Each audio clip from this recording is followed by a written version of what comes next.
мэдээлэл өгч байна.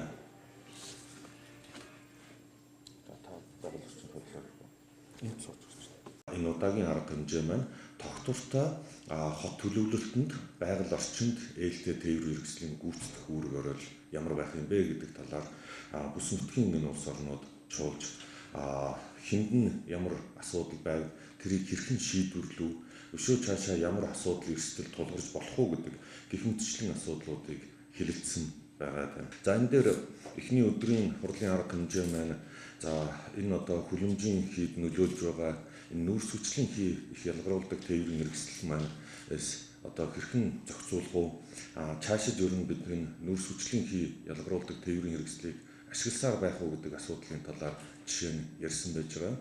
За энэ хүрээнд бүс нутгийн хэмжээнд ер нь 2050 он гэхэд энэ нүүрс хүчлийн ялгаруулдаг энэ тээврийн хэрэгслээс салцгаая гэдэг ийм асуудал дээр бол нэгдэж байна. За дэлхийн зарим орнууд, нэгэн томоохон орнууд ер нь цаашдаа энэ 2020-25 он гэхэд дизель хөдөлгөөртэй автомашиныг татгалзаж байна. Гэх мэтчлэн олон шийдлүүдийг ирээдүйд гарах ийм одоо шийдлүүдээ бас ярилцсан ийм үр дүнтэй боллоо гэж бодож байна. Юуны төрөнд бол бид нэр энэ төлөвлөлтөө нэгдсэн байдалтай байх хэрэгтэй байна. Хотын төлөвлөлт, зам тээврийн төлөвлөлт, энэ байгаль орчинд ээлтэй байх энэ төлөвлөлтүүдийг бол хамтарч хийх хэрэгтэй байна. Энд бол хамтын ажиллагаа. За жишээлбэл ингээ хот дотроо бол юуны төрөнд бол бид нэр одоо машин төвтэй төлөвлөлтүүд бол маш их явагдсан. Машинаа төлөвлөдөг, замаа төлөвлөдөг, эргээд ирэн төвжрэл болоод идэг. Машин, зам, төвжрэл. Тэгэхээр бид нар ч одоо юуг олж харсан байг бол бусад улс орнуудын туршлага дээрээс энэ төлөвлөлтийн одоо загвар бол үе өнгөрөөцсөн байна. Тэгэхээр бид нар одоо хүн төвтэй төлөвлөлт рүү шилжийе. Хүнээ явдаг зам аргуугийн төлөвлөж өгье. За энэ маань өөрөө бас байгаль орчинд бол маш ээлтэй байх болно, нүүрс хүчний ялгаруулах гэсэн. Хоёрдугаарт бид нэр нийтийн тээврийн хэрэглээг илүү сайн төлөвлөж өгье. Тухайлбал 60 хүний судалтай нэг том аврын автобус зам дээр эзэлж байгаа орон зай нь ямар байгаа вэ? Тэгэхээр эдгээр улсууд одоо дунджаар 2 хүн нэг судлын автомашин гэж бодоод үзэх юм бол 30 автомашин ямар зам талбай эзлэх вэ? За магадгүй 60 хүн дуугаар зорчихвол ямар зам талбай эзлэх вэ? Тэгэхээр энэ төлөвлөлтийнхөө юм уу бид нэр эргэж харах цаг нь болцсон юм байна. Хүн төлөвлөлтийг бид нэр цаашдаа хамтдаа хэрэгжүүлэх хэрэгтэй байна. За хоёр дахь бас нэг асуудал бол энэ хот хөдөөгийн хоорондын тээврийн асуудал бас ярьж байна.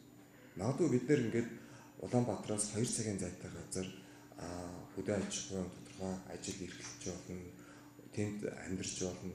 2 цаг яваа Улаанбаатар хотод ирээд ажиллаж амьдарч бас болно, ажил амжилж болно. Гэтэл бид нар яг адилхан 2 цагийг өнөөдөр Улаанбаатар хот дотроо төвжрэл өнгөрүүлж байна тийм. Тэгэхээр энэ дээр бол бас бид нэр төлөвлөлтийнхөө юм бас бодох хэрэгтэй байна. 3 дугаарт Монгол улсын хувьд бол өнөөдөр хүн амын нотшил суурьшлийн хөтөлбөрийн ерөнхий төслөө хийж байна. Монгол улс хөгжлийн урт хугацааны орон зайн болоо боловсруулж байна. Энэ төлөвлөгөөг бид нэр гаргачаад, шийдлээ олцоод энэ бүс нутгийн интеграцид нэгтгэх учиртай байна. Бид нар олон улсын хамтын ажиллагаа ярина. Бид нар хамтарч ажиллахын тулд бид нар зайлшгүй шаардлагатай юм. Монголын өөрийн онцлог тохирсон, навигдсан судалгаан дээр үндэслэгдсэн юм төлөвлөгөө байх шаардлагатай.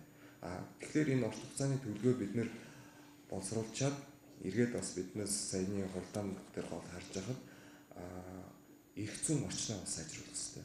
Ингэжж бид нар урт хугацааны төлөвлөгөө маань цаас биш яг амьдрал дээр юм хэрэгжих бодит бас тийм боломжууд гарна. Тэгэхээр энэ дээр бас маш олон ялангуяа эхний өдөр сая Батуулгаар ярьсан бид нэр сургалтууд хийгдсэн. Энэ төлөвлөлт яагаад хамтдаа байх хэрэгтэй юм бэ? Энэ төлөвлөлт маань өөрөө цаана эдийн засгийн загварчлал дээр үндэслэн төлөвлөлт байх хэрэгтэй. Тэгэхээр энэ сургалтаар бол манай яг төлөвлөгч нар, эдийн засагчид, архитекторууд, тээврийнхэн бүгдээрээ хамтдаа оролцоод энэ багийн төлөвлөлтийн асуудлуудыг бас бүгдээрээ сургалт хэлбэрээр ажлын хэсэг байгуулж бас ажиллаж ийм ажилласан тийм үр дүнтэй сургалт болсон гэж үзэж байна.